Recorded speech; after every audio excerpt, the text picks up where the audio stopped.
ain't like me to fly off the handle like that. I guess I just let it get to me, that's all. And I got a little upset. I'm sorry. I know I shouldn't take myself so seriously and all. So, my apologies, Miss Collins. Eunice, that's the truth. You do take things way too seriously.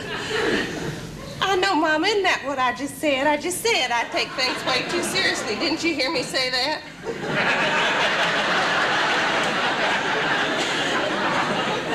I'm only trying to take a little interest in my grandson's welfare. I know you are, Mama, but the point is the boys are my responsibility.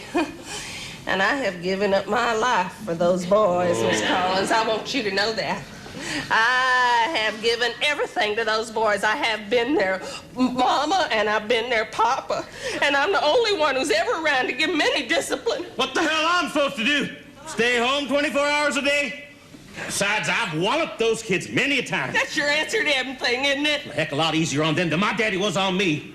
I didn't enjoy those wallopings, but by golly, he made a man out of me. I think maybe he was a couple of wallopings short. You're really on thin ice, old woman.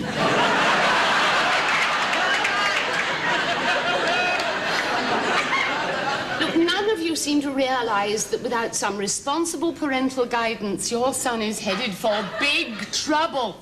I just wasn't meant to have boys. I just can't handle boys.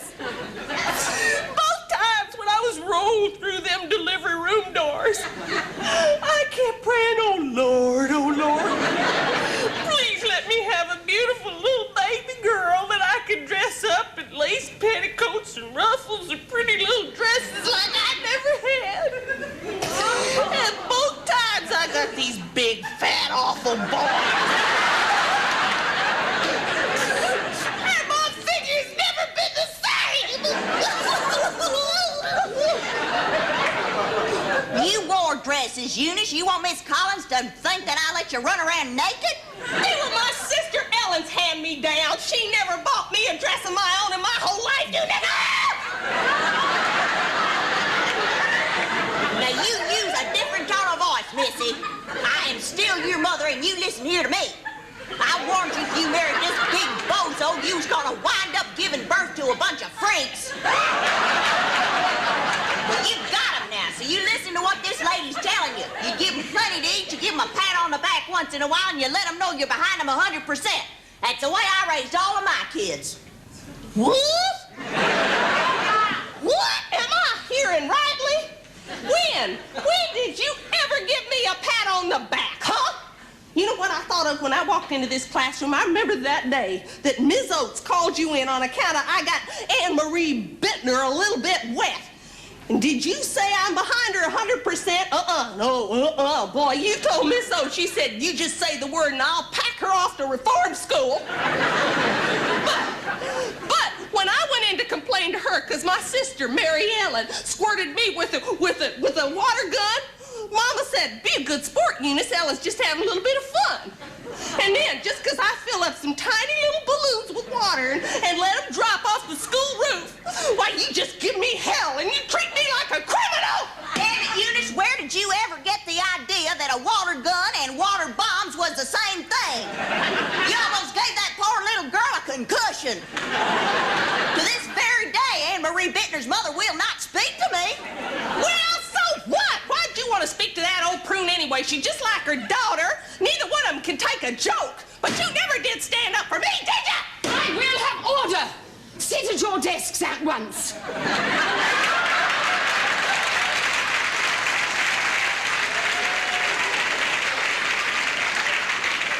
Now, this is my classroom, and you will behave yourself. My name is Miss Collins. I am the teacher. You are the parents. You have come here today so that we can discuss your brat, so let's discuss him. Now, you know, when I first met Bubba, I thought he was the most hateful bully I had ever met.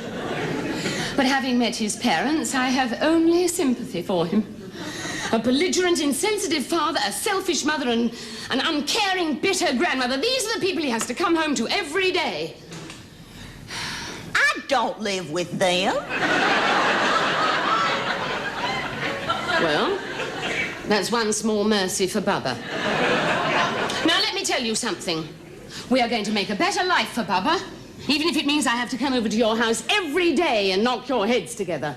From now on, you're going to give some loving care and attention to his life and his welfare. That's all.